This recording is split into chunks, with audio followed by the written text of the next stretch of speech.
hindi ibig sabihin na kung makita mo yung mukha ng bariyang nandyan sa thumbnail natin ay yun na yung binibili.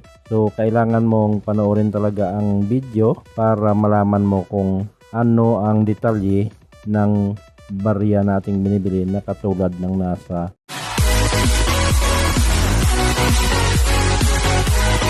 Hello, magandang araw mga kabarya. Welcome back to OMG TV channel. Okay, so magandang araw sa ating mga subscriber, sa mga viewers natin, no? Magandang araw sa inyong lahat. Okay, so meron akong i-share sa inyo mga kabarya itong mga barya na aking binibili. So ito ay mga lumang barya na nagsitaasa na sa ngayon ang kanyang halaga. So marami ito, kaya panoorin mo ang video hanggang sa dulo para malaman mo kung ano ang mga barya na aking binibili. Okay? So bago natin simulan, kung bago ka pa sa channel ko, huwag kalimutan mag-like, share, comment, subscribe, and hit the notification bell para ikaw ay laging updated sa mga video na ma-upload natin. Okay? So marami itong mga kabarya. Ay makikita nyo naman sa thumbnail yung mga barya na luma. So hindi ibig sabihin na kung makita mo yung mukha ng baryang nandyan sa thumbnail natin ay yun na yung binibili. So kailangan mong panoorin talaga ang video para malaman mo kung ano ang detalye ng barya nating binibili na katulad ng nasa larawan sa thumbnail. Okay? So, ang una dito mga kabarya is itong ang bagong lipunan.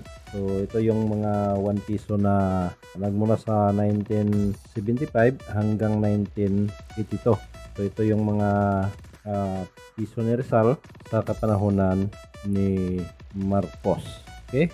So, ang hinahanap natin dito mga kabarya ay yung mga special at saka itong mga kakaibang mga detalye nitong piso. So lalo na itong mga hard to find ay ating hinahanap. So ito na, no. Ang una dito is 1976 na Franklin Mint. So ito ay matte prop and special uncirculated. So isa yan sa ating hinahanap. Sa numista mayroon siyang presyo na 160, pero sa collector's price ay mataas ang kuha, no, lalo na kung yan ay uncirculated pa. Then 1977 na matte prop special uncirculated. So mahal din yan mga kabarya. Pag meron kayo ay ipakita lamang sa baba nating video or sa ating mga messenger, no, para makilates. Isa pa ang 1978 na prop at saka special uncirculated. Then 1979 na prop at saka special uncirculated. So kasi unang presyo nito sa numista is 200 nagsimula, no, ang kanyang presyo. So ito ay 1 piso na IBL, at kung may presyong 200 ay napakamahal na yan mga kabarya para sa isang 1 piso. At ang 1980 na prop saka special uncirculated. So hinahanap natin yan lagi, kaya kung meron kayo ipakita nyo dito sa ating mga group chat, no, pwede sa group chat.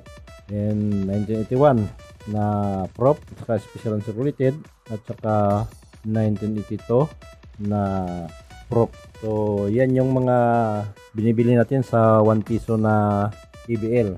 At saka ang 1 piso na tamaraw, yung merong karabaw sa likuran mga kabarya, ay meron din tayong mga binibili dyan tulad ng 1983 na prop. So medyo mahal yan mga kabarya pag meron kayo. At yung iba naman kahit hindi siya prop basta uncirculated ay binibili din natin. Pero yung sinasabi natin itong mga prop na version special ay medyo mataas ang halaga kaysa common.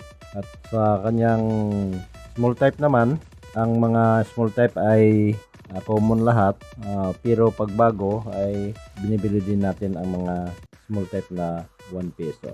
Okay? At ang sunod is itong 5 piso na Flora and Fauna. So binibili din ito mga kabarya, lalo na kung bago pa ay binibili natin ito. Meron itong presyo na naayon sa kanyang kondisyon. Saka yung sa 25 centimo naman na fluorine po na, so kailangan natin dyan na yung 1983 na prop kasi marami ang common dito sa 1983 mga kabarya, kaya ang binibili natin ay yung mga prop version lamang.